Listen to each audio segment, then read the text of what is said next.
Did I get it? Am I doing it?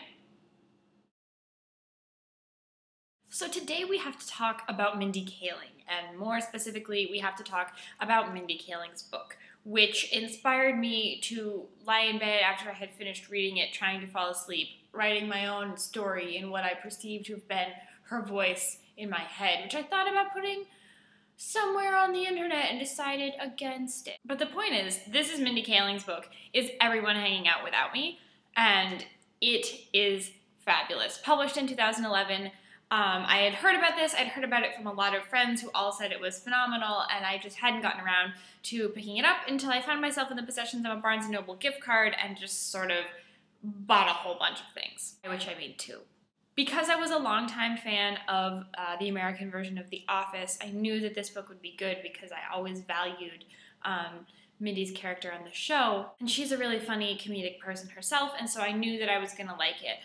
What I didn't know is that she was actually a writer for the show. I had no idea. I didn't pay enough attention to the credits or something, but that she was actually a writer for the show, and that's why the show was so funny. And if you read this book, you discover that she is first and foremostly in her life a comedy writer. She's had a lot of great success, and it's all come from her writing ability and her comedic timing and her fabulousness as a human being. I think it took me a long time to pick this book up, however, because I am always very nervous about books that are published or written by people that are at a certain level of celebrity. Like, who's Chelsea Handler? I don't know who she is or what she's about or why she's famous, and I can look it up, but if I don't know who you are and I don't know why you're important in society, why am I going to read your book? It's the same way I feel about reading books written by presidents or something. Like, the only reason they have a book is because they're president, and I'm always, always very wary of reading books by famous people. But this was a brilliant, brilliant decision. It is a collection of humorous essays, I guess, all put into book form, and they sort of catalog her life from her early days in school all the way up to where she is today. There's a whole chapter on The Office.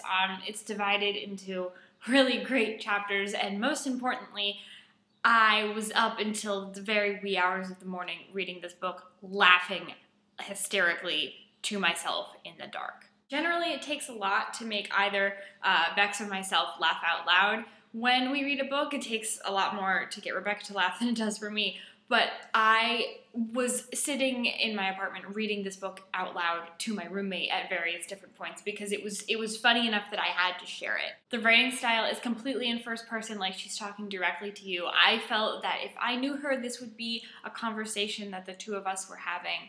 And well, we wouldn't both be having it because she would be saying things and I would be listening because at that point I wouldn't know what to say at all. But she speaks with her own voice, which is a very clever and honest and true voice, and I agreed with so many different points that she makes about life and people and school and work and how to be a person and be your own self and make that useful for you. Not to mention it includes clever lines such as, "Ah, Navy, the thin-lipped spinster sister of black." This is why people wear navy, folks. This is why. The point is that I highly encourage you to pick up this book if you are a fan of anything Mindy Kaling has done, either on screen or on stage. If you know her writing style, she is a high caliber comedy writer, and I want everyone to read this because it is very, very funny. It's definitely themed for women more than men, but I know a few guys who have read it and absolutely adore it. So, Mindy Kaling, Is Everyone Hanging Out Without Me? Great title, by the way. There's a whole section on the title of this book. It's lovely. Definitely 5 out of 5 stars. I hope you're having lovely weeks and lovely lives, and I will see you very soon.